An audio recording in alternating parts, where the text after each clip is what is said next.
I'm worried about the 3-Eye Atlas. That's what I'm worried about. The comet. You guys see this comet? 3-Eye Atlas. That's all I do is look up this comet at night after I jerk off. I watch porn, I jerk off, I come, I go, what's going on with the fucking comet? Then I watch some video of some weird Jew being like, the comet is coming. Oh, yeah. And apparently 3-Eye Atlas could be aliens. And I want it to be aliens. Because if aliens come to Earth, everybody's going to respect white people again. Because they're going to be like, we were talking a lot of shit, but you guys have a plan for this, right?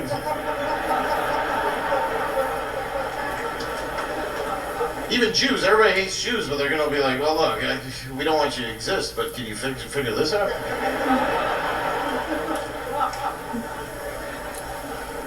Nobody else is going to help. I mean, China might help a bit with the aliens. Like, we'll build a chopstick to grab the alien.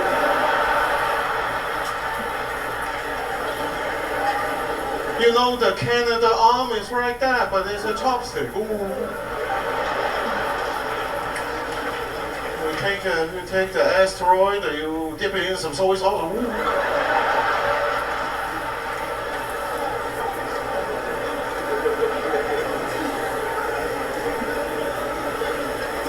I think it's some kind of foreign. India they got some stuff. They might, you know, they'll be like, we're going to find out how it smells.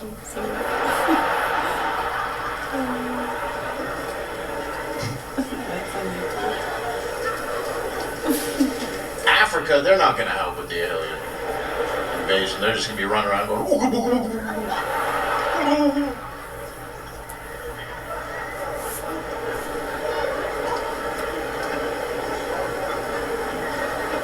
Even here, like the immigrants, like there's immigrants and then there's migrants, right? Immigrants is like, you know, that guy, and the migrants is like, ooh, ooh, ooh.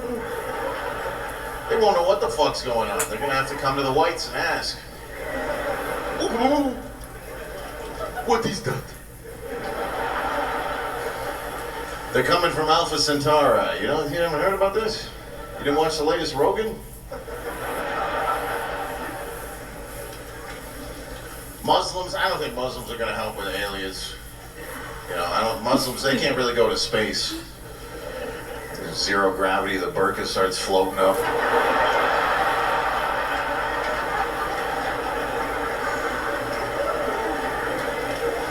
Yeah. Sharmuta, pull it down! People were telling you that I was kind of... This is the Saudi Arabian space station. What are the Muslims going to do? Strap a fucking guy with a suicide vest on a rocket and just going Mach 12 like that?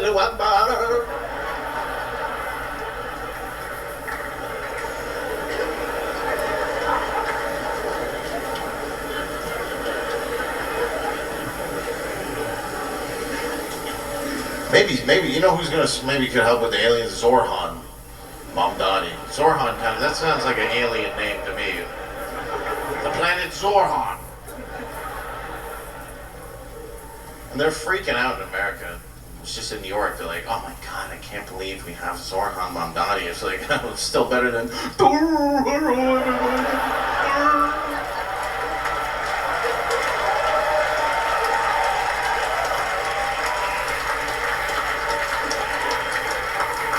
Well, how about we give a Pride Festival $100 million?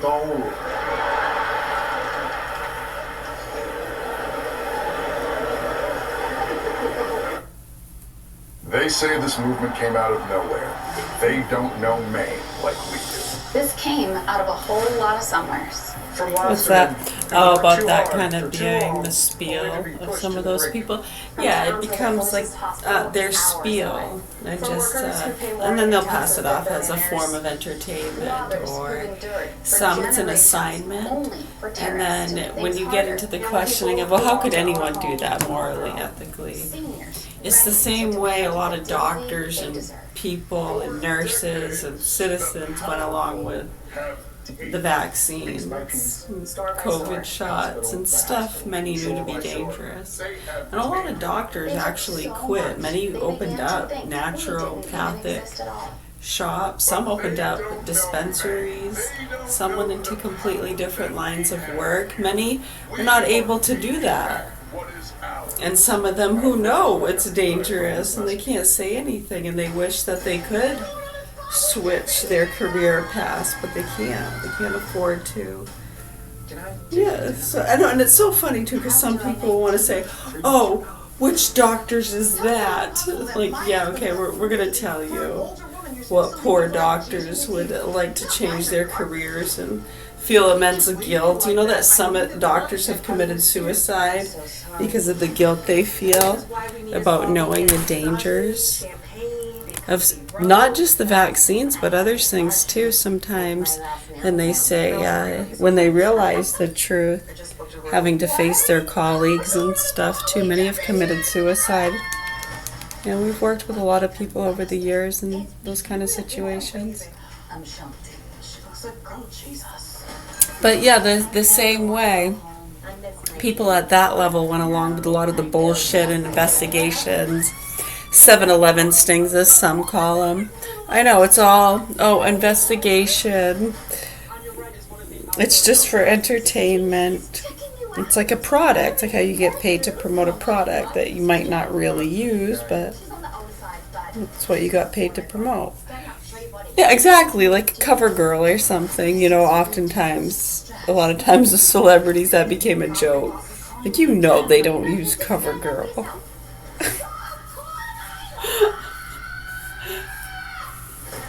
Right, and then you can prove it when you can show their orders. Look at your online orders right here. You're ordering. You're actually, and you use the luxury baby fluid creams? What's the matter with you? That's disgusting. Are you stupid? Do you really think it's some kind of special ointment that works better than other things that are readily available and not absolutely disgusting and dangerous? And also supports dangerous machines and cartels, you know that, right? Absolutely amazing.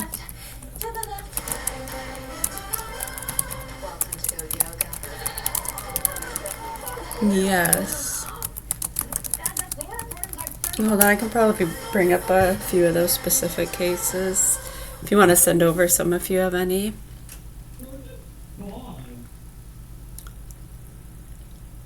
This is what an absolute nightmare looks like. So, yeah, did the news report on that one? Hey, Fox News, anybody who really cares, why don't people... Right, because it happens a lot. And oftentimes, they don't leave a note. And if they do leave a note, oftentimes it's either destroyed or casted off as fake. You're like, you gotta be kidding me. Yeah, so anyways, this one they could actually prove, and that's why it is documented. Amazing not more people have reported on this. It should be on the news. So there's, a widespread phenomenon. I mean, some say there's no evidence. Others say, it is a widespread phenomenon of doctors committing suicide specifically due to guilt over vaccines. However, a highly publicized case in 2020, so it was a highly publicized case. Did it make some of the mainstream news? Did they talk about the letter the doctor left and how they died by suicide and left a note expressing deep regret regarding their vaccination practices?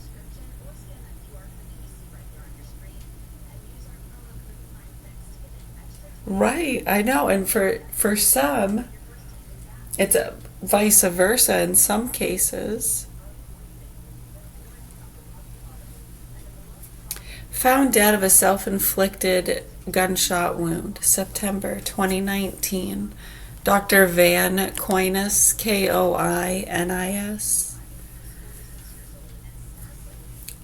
Coyness with a K, yes. The suicide note, in a cryptic and dark note, Collinus stated he had become averse to immunizations over the last decade of his 30-year career. Averse in quotation marks. Having a strong dislike or opposition of something. For a specific definition of averse. So he had become to have, why don't they just put strong opposition?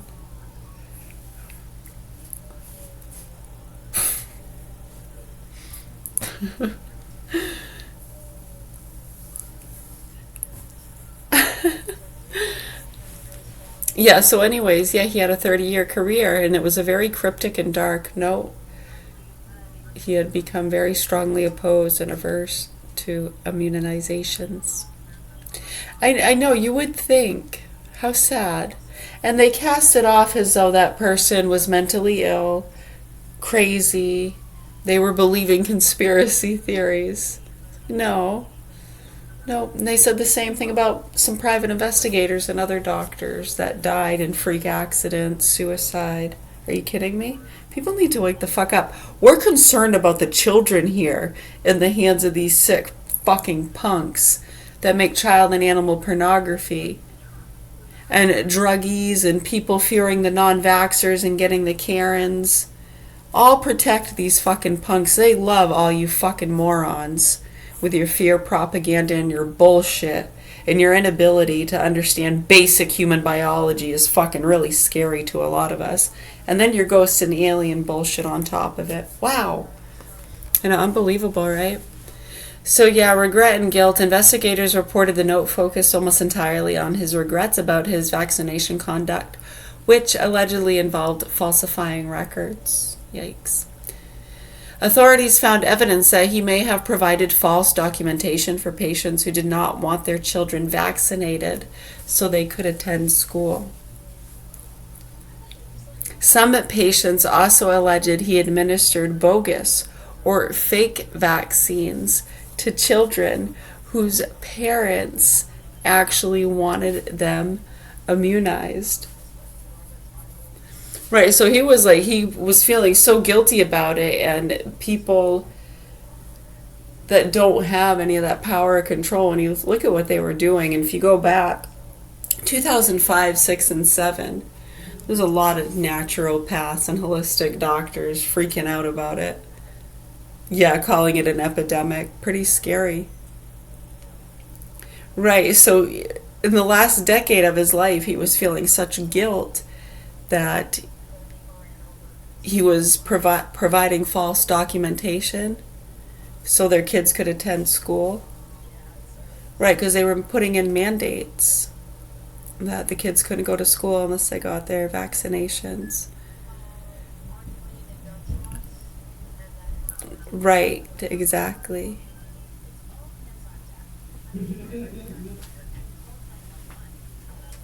And then he was administering bogus vaccines to children whose parents actually wanted them immunized. Right, so again, yeah, there you go, chat. So some people in class are asking, oh, so that means that a lot of people that are trying to say they did actually get it, we're not getting it. Which I say, look, we're getting it. Hey, look, our kids are getting it. When it was actually a bogus vaccine. Yeah, exactly.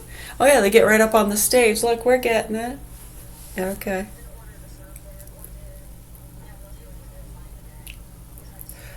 Right, so in this case, though, the parents didn't know. He was just giving them nothing. He was feeling such guilt, thinking these are poisons, and he didn't want to inject the children with those vaccines. How sad. And then winds up killing themselves. You know, sadly, this is not an uncommon story. Over the decades, I know, we talk about it all the time, almost every day, yeah?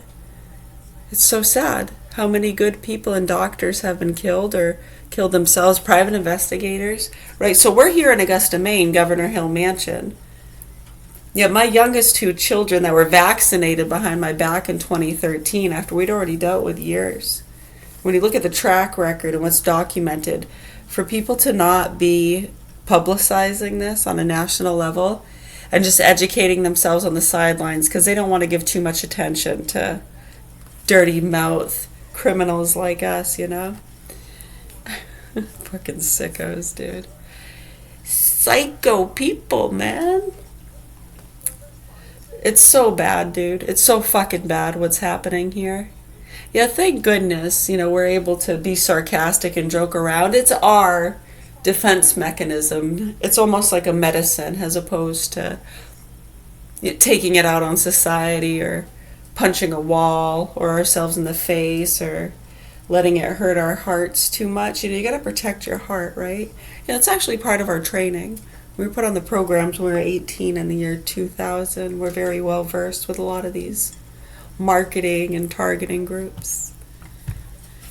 Anyways, following his death, former patients were urged to get blood tests to confirm their immunity status. As many discovered, they were not actually protected against diseases they believed they had been vaccinated for. And interestingly, the people that thought they had been vaccinated and felt protected, yeah, they weren't getting sick, healthy. And then boom, some of them that got freaked out thinking they didn't actually get it and then went and got sick. Some of them just kept it the way it was. Because they're like, oh, well, we didn't get sick. And then they're learning about other things. And oh, we'll just leave it that way. I know, I haven't gotten a flu shot. I actually did a vaccination detox in 2006. Not good stuff. I did years of research, and then after what happened with my children, and then seeing how people are very delusional and motivated by very, very ill, nasty things, cover-ups, habits, targeting. It's sick, dude. It's so fucking sick. And these punks and criminals and sadistic pedos and child abusers, the torture and torment these kids go through with these punks is so fucking sad and disgusting. Yeah, we kind of have to pull ourselves out, and the sarcasm and sometimes the anger we let out in different classes. Yeah, it's an emotional and expressional response. It's part of our therapy. Yeah, I mean, for some, therapy is every day. Life, work, rehab, living, breathing.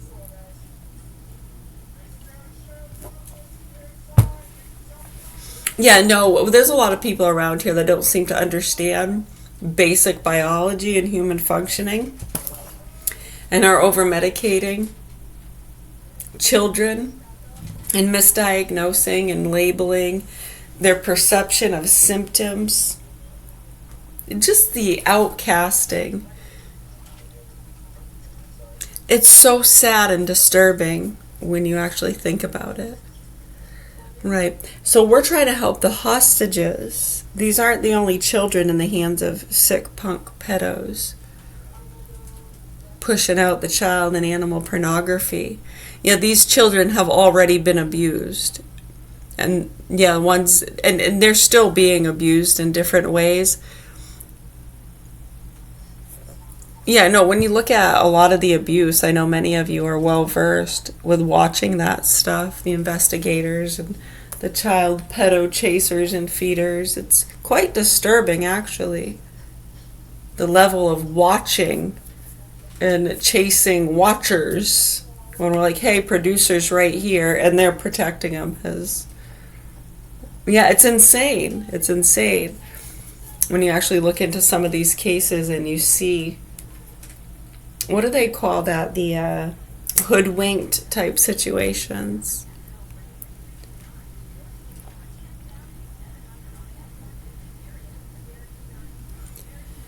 Yeah, while the Aquinas case is specifically linked to vaccine-related guilt, physician suicide is a documented issue driven by broader factors.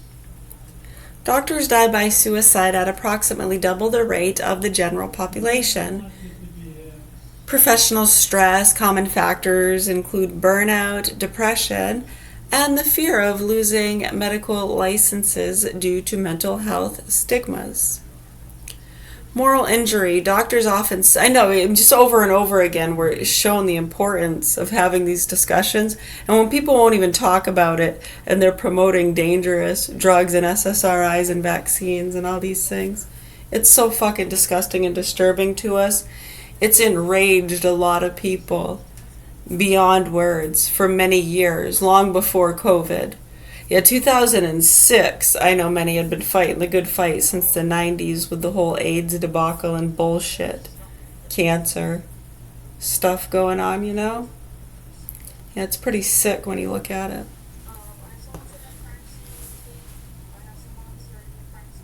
Doctors often suffer from moral injury or intense guilt when they feel unable to provide the care their patients require, or when they feel they have failed their professional duties. If you or someone you know is struggling, help is available. In the U.S., you can call or text the 988 Suicide and Crisis Lifeline by dialing 988.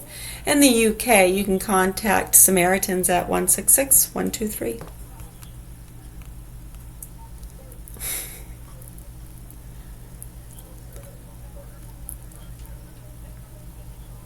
Right, we can't get them to actually address the issues and stop poisoning the children, but there's someone you can talk to about it.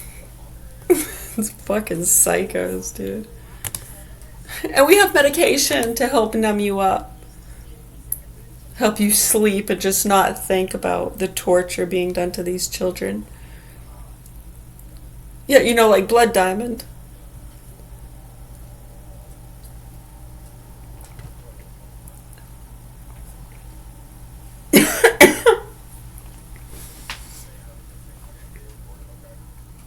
Blood Diamond is a reference that it was actually a term coined before the movie Blood Diamond.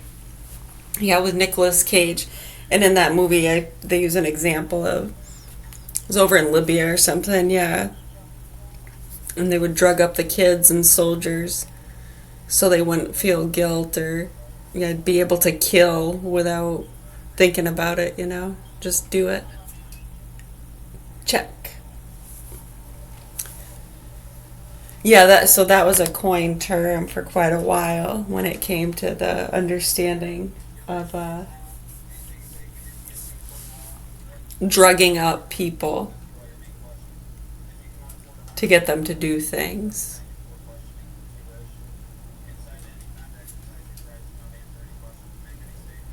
Help them stay awake. Help them go numb to the horror that they can't do anything about, which is all around them. I know.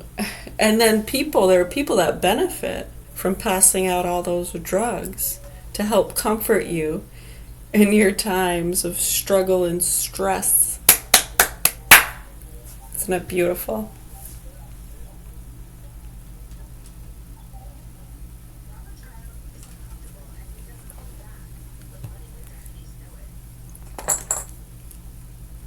You're welcome. Yeah, thank you.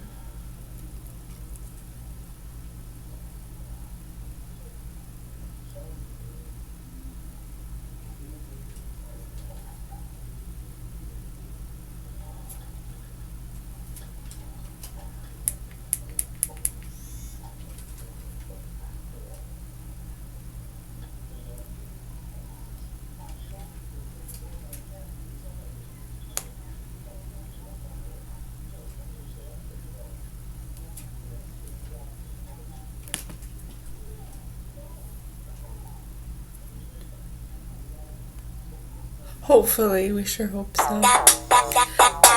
So that's the great thing with a lot of those open spaces is, it gives us the ability to really speak directly to some of those people. Whether they're actually even in the chat or not, we know some of them. We'll see the comment reel later on. Right, so it gives us an opportunity to be able to speak, directly to them. And the hosts do a great job at pulling. Sometimes, I mean, it takes an awareness and some skill, probably takes some skill, mental ability.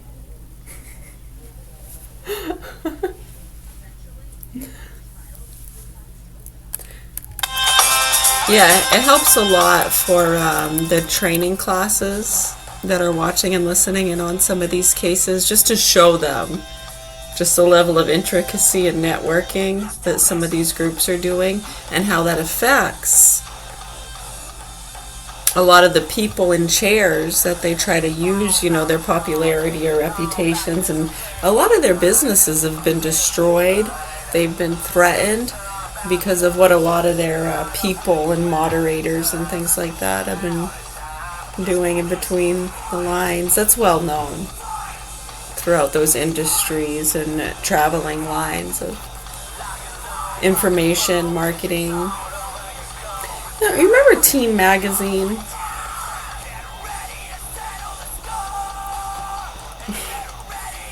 National Enquirer. Hey, who used to make money off of the Yellow Pages? Yeah, remember the Yellow Pages? Check the Yellow Pages. You used to hear that all the time. I never hear it anymore.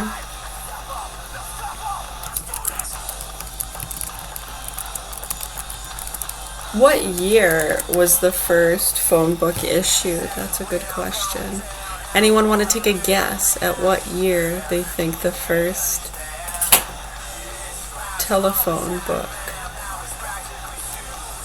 So let's see. Phone book publishers like Yellow Pages, Dex YP, Hibu, they profit by selling targeted advertising space to local businesses. While digital marketing has largely replaced print directories, these companies still generate revenue from older demographics. The older demographics, hence why we mentioned Teen Magazine. Rural communities. So while the digital marketing has largely replaced print directories, these companies still think beyond the fucking phone book, okay? For Christ's sake. I'm sorry. Patience can run thin sometimes, you know? While digital marketing has largely replaced print directories, these companies still generate revenue from older demographics, rural communities, and businesses that continue to rely on traditional, localized print advertising. Directory publishers, companies that compile, print, and distribute the physical directories, even with shrinking revenue, they continue to monetize ad placement, larger business listings, and colored page sections. Local advertisers, small and local businesses such as plumbers, electricians, auto repair shops still purchase ad spots. They profit by reaching specific local consumers who prefer online or physical directories to navigate community services, and oftentimes that little ad space they're buying, they get talked into it by the salespeople. They get a sales deductible, receipts, and tickets to go to a ball game or something, you know, so that's usually like, okay, already. Investors and private equity firms. Many phone directory companies shifted ownership in the 2010s to private equity and investment firms. Yeah, sometimes too, a percentage goes to charity. Yep, help the dogs. Caribous Capital, let's see, they buy, consolidate, and extract reliable profits from legacy assets. Cerberus, Cerberus, Cerberus Capital. It's an example of an investment firm which buy, consolidate, and extract reliable profits from these legacy assets. You're welcome. The white pages, the residential listings, are rarely profitable on their own. Historically, they were included for free as a public service and subsidized entirely by the lucrative Yellow Pages ad. Today, many regions no longer require companies to print and deliver white pages, saving millions in paper and distribution costs. So yeah, a lot of the white pages are completely out of circuit, but the yellow pages remain intact. If you are looking to stop the delivery of phone books to your residents, you can manage your preference or opt out using the Yellow Pages opt-out site. Do you have any specific businesses directories in mind you would like more information about, or are you trying to opt out of paper directories for your household? Just let us know.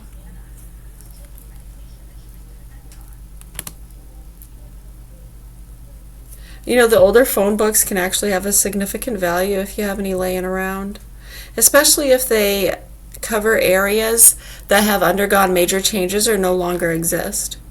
Books from small towns, rural areas, or those documenting significant urban development are often highly prized for their rarity and historical content.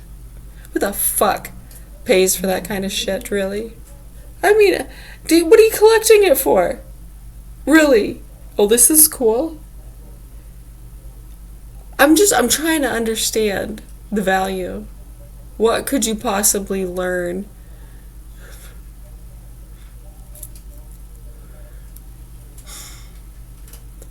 Can you do anything with it? You just like to look at it?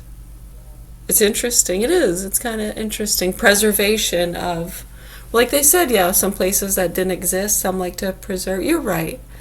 Some like to preserve those things, and filing cabinets or museums take pictures of it and put it online.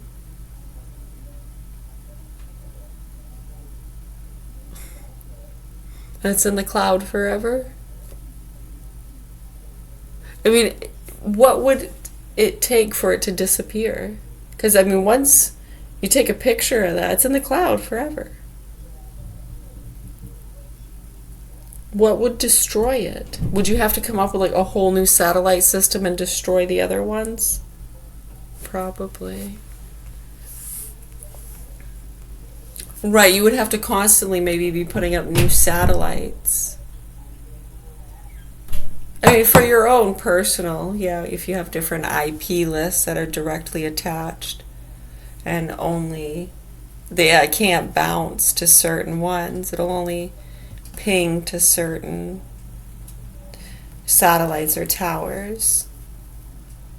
Right, and then if you destroy, because I mean there's like thousands and thousands of satellites up there, right? Thousands. International Space Station. Right, so there's thousands. So, I mean, every day I think some get destroyed and new ones put up, right? So let's Google that.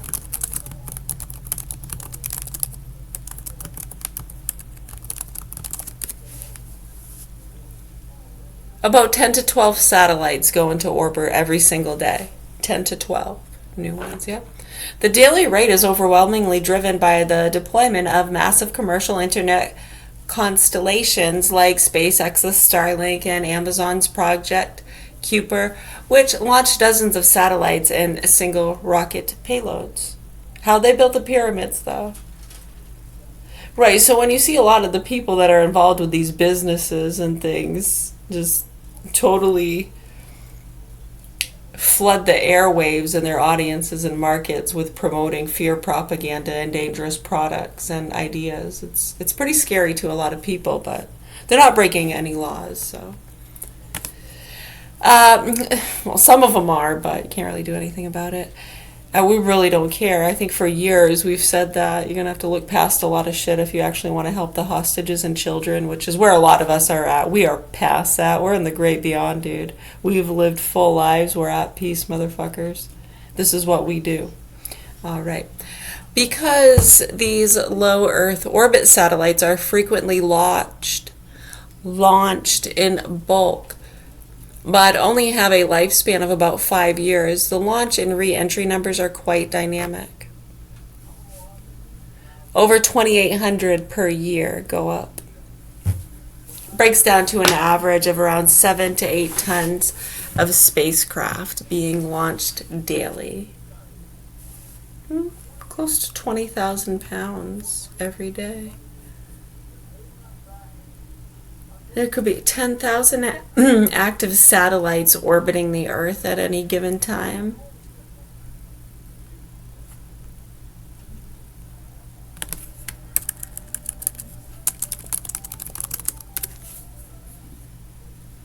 And then 1 to 3 satellites or large rocket bodies come down, right? So you have 7 to 10 going up every day and 1 to 3 that come down. This rate is largely driven by operators like SpaceX deorbiting and replacing their low Earth orbiting Starlink satellites. Because of the sheer volume of new constellations being launched, scientists expect this number to increase to 5 to 15 re-entries daily in the coming years. What happens to them? The burn-up. The vast majority of these satellites completely disintegrate and vaporize in the upper atmosphere due to extreme friction. Debris, only the densest, most heat-resistant materials like titanium, fuel tanks, or reaction wheels survive to reach the ground. Even when debris survives, it possesses almost no risk to people on Earth. This is a simple numbers game. Earth's surface is over 70% ocean, and large swaths of land are entirely unpopulated. You can track current and upcoming re-entries in real time by checking the Aerospace Corporation re-entry predictions or looking at data from the NASA Orbital Debris Program Office.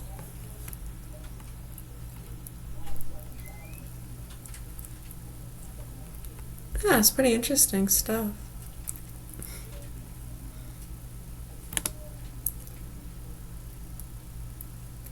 There is a general rule guideline. It's a 25-year guideline that is spacecraft in LEO must deorbit, also known as decay, or be replaced in a graveyard orbit within a maximum of 25 years after the completion of their mission. So they have 25 years to deorbit. Or decay, and simply just decay, or be placed in a graveyard orbit. Graveyard orbit, that sounds interesting to learn about. Within a maximum of 25 years after the completion of their mission.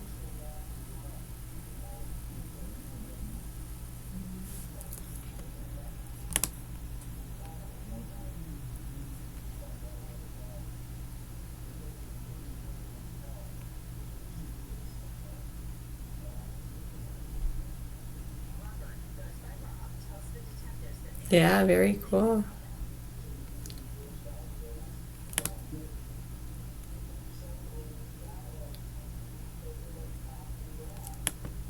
I hope so. I really hope so. Yeah, we're here in Augusta, Maine, holding on to hope. You don't really have to hold on to it. It's kind of a metaphor.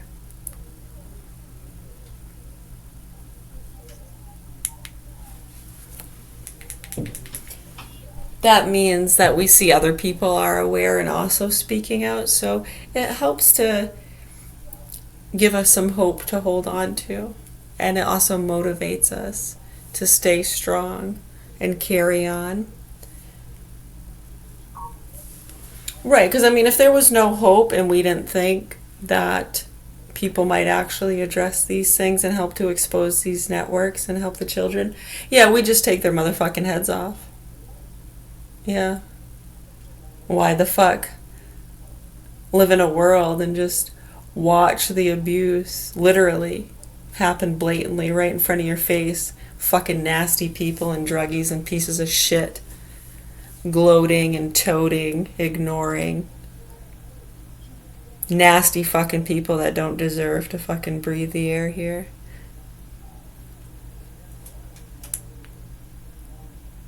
Yeah, I mean, maybe you can get yourself some bionic lungs.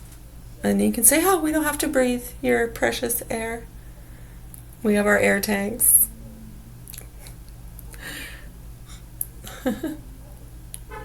Fake lungs, fake kidney, fake pancreas. That's definitely not a real heart.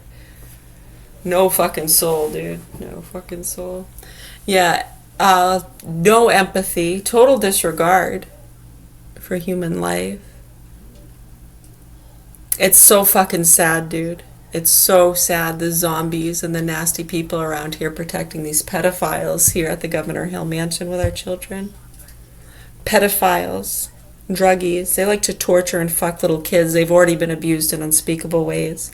The child and animal pornography has already been made and fed out to people.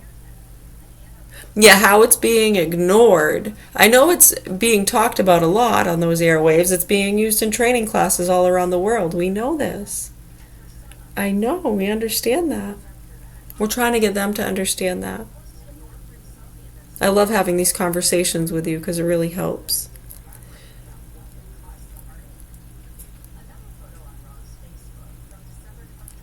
Yeah, it's hard to find others at that level of awareness who are able to rationalize and use common sense and not have a bias, demented, motivated by money or greed, or have worry that someone might get upset with you for talking about certain things as though you're siding with someone or agreeing with dangerous cartel people, the enemies, the peasants, the destitutes of society, the deplorables, the fucking deplorables.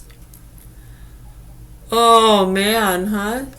I don't, what do you think it's going to take to get these kids some help and expose these networks and how they've made the child and animal pornography and been feeding it out? I know it helps for people to understand all these investigations, the lines of communication. I just, people don't, I think, like to talk about it because it's embarrassing. It shows what nasty, entitled, selfish, greedy, gross, their nasty fucking habits. It exposes it all. It's like we all see it, but they think as long as they don't acknowledge it, it's like a kid, covering its eyes. If they can't see me, if I can't see them, they can't see me. So they just pretend and they don't acknowledge it. You've seen it and we've shown it to you. We've confronted them face to face and shown you how they ignore. And they pretend like the concerns with the vaccines or the child abuse is all conspiracy. And we need to get some outside help. Fucking medicated, nasty fucks. Pack your shit. Get the fuck out of here. Just a friendly suggestion. There's radicals pretty pissed off at what you nasty fucking cunts and slugs have been doing. And then you try to make a target out of me? You nasty fucks. And my children, like they haven't already been targeted, and you're profiting from that abuse? People need to wake the fuck up. My name is Mary. We're at the Governor Hill Mansion in Augusta, Maine. And the proper authorities need to help these hostages that have already been abused in unspeakable ways by these sick fucks being protected by demented citizens. You understand? All right. Y'all have a great night. Take care. Mwah.